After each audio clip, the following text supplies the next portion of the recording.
This is KTVO's Good Morning Heartland.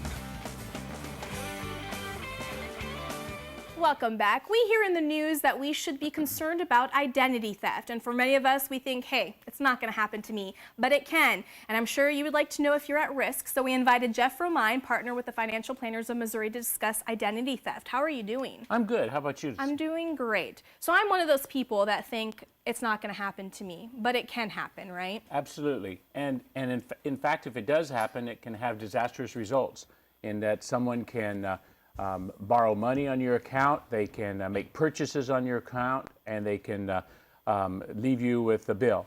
All right. And so if we are a victim of identity theft, what should we do?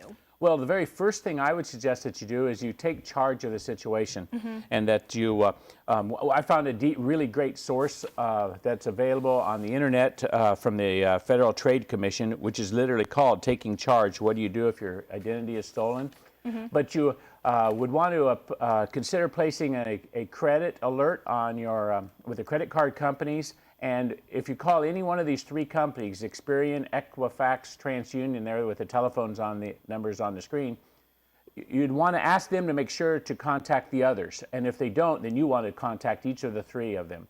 And then, of course, you want to contact the police to file a report, because you may need the report number, and then place a credit freeze on all of your accounts. And then also any business that's been harmed, you'd want to contact them and make sure they understand that it was someone else that was harming them. All right. And what are some ways that you can do to prevent identity theft on your own? Well, first off, you need to understand that your personal information is how they're gaining access to your identity. And so you'd never give out your Social Security number to someone that phone calls you. Right. Never, ever would you want to do that. You'd also want to be sure to keep all your important papers secure, your tax returns, anything that has your Social Security and your address on it. Be alert to impersonators online that might trick you into giving their information. And then also any computer that you have, any devices that you have that might have documents on it or details on it that would allow someone to prevail with your identity.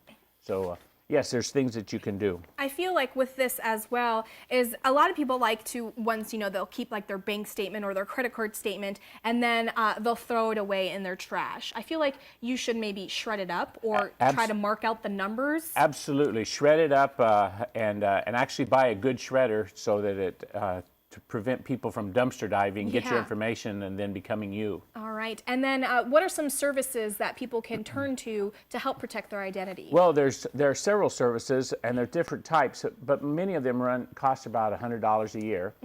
And one will actually allow you to freeze your credit, and then if you pick a company that freezes your credit, you have to contact that company when you want to open a new line of credit. Or other companies will monitor your credit, and then if you pick a company that monitors your credit, they'll notify you whenever a new line of credit application has been made against your name. All right, and I feel if people don't want to spend the $100, what they can do is just maybe check their accounts on a regular basis. That's exactly right. They can check with the credit agencies. I actually use Credit Karma, and to check mine from time to time, and then just be vigilant and make sure that you try hard to keep your identity safe. And hopefully this won't happen to anybody in your KTVO area. And make sure to check your statements. A lot of people don't check their bank statements, don't check their credit card statements because they're like, hey, I haven't used my credit card this month. There's no reason for me to check it, Absolutely. Be very vigilant. All right. Well, thank you so much for all this information. Thank you, Ella. What we'll do is we'll post all of this on our website at heartlandconnection.com, as well as Jeff Romine's information, and we'll be right back.